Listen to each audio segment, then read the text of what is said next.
નમસ્કાર દર્શક મિત્રો, આપ નિહાળી રહ્યા છો એસ લાઈવ ન્યૂઝ બુલેટિન. જોઈએ આજના મુખ્ય સમાચાર.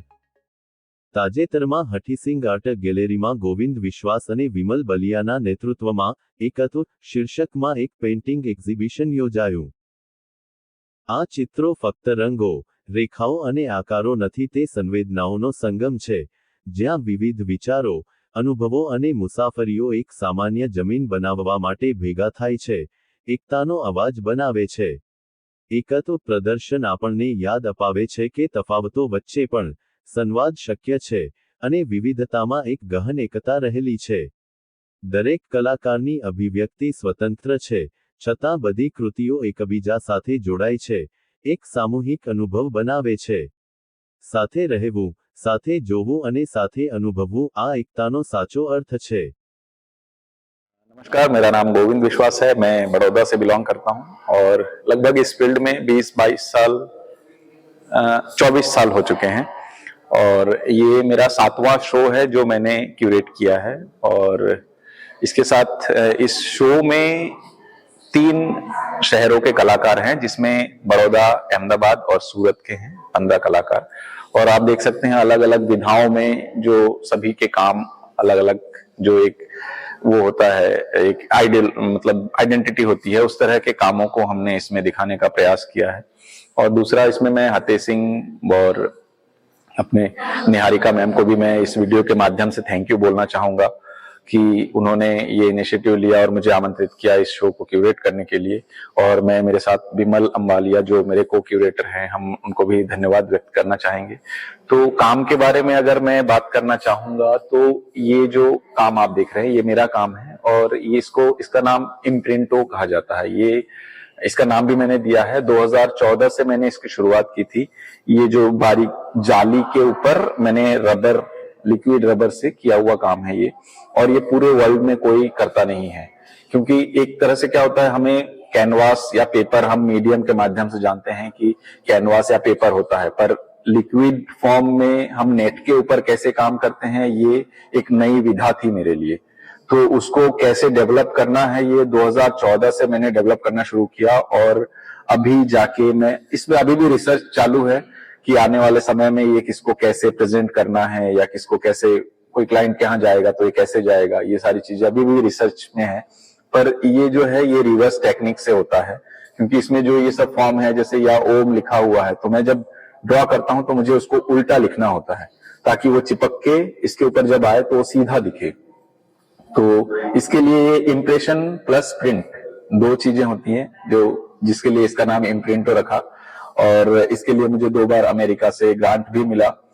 तो क्या होता है, जैसे बाहरी ग्रांट जब मिलता है तो आपको एक कॉन्फिडेंस आता है, तो उसी कॉन्फिडेंस की वजह से ये काम, और इसमें ये जो बीच बीच की जगह है, पीछे जो शैडो पड़ रही है काम की, वो भी काम का हिस्सा है, क्योंकि एक ट्रांसपेरेंसी है और दूसरा शैडो है, उस वजह से काम को और ज्यादा रिचनेस।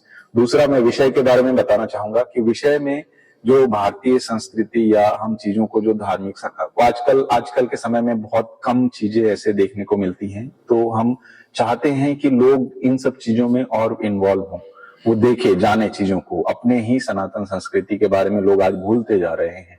ये चीजें बहुत जरूरी है, हमें कैसे समाज में प्रस्तुत होना है, और हमारी जिम्मेदारी भी है कि एक कलाकार होने के नाते समाज में हम क्या मैसेज दे रहे हैं, ये भी जरूरी है। तो बस ये आपके सामने काम है, यहाँ हनुमान जी हैं, वहां बरहादेव हैं, तो आप देख सकते हैं। और मैं चाहूंगा कि जो भी शहर के दूसरे मित्र हैं, जो कलाकार हैं या फिर कला रसिक हैं, जो आना चाहें, 8 तारीख तक ये शो कंटिन्यू रहेगा, आ सकते हैं। बहुत बहुत धन्यवाद। नमस्कार। નમસ્કાર, મારું નામ વિમલ આંબલિયા છે અને હું બરોડાનો આર્ટિસ્ટ છું. આ એકત્વ શોની અંદર અમે 15 આર્ટિસ્ટ છીએ અને આજે આની અંદર આ શોની અંદર મારું એક પેઇન્ટિંગ પ્રદર્શન થયું છે અને આ પેઇન્ટિંગનું ટાઇટલ બુલેટ ટ્રેન રાખ્યું છે.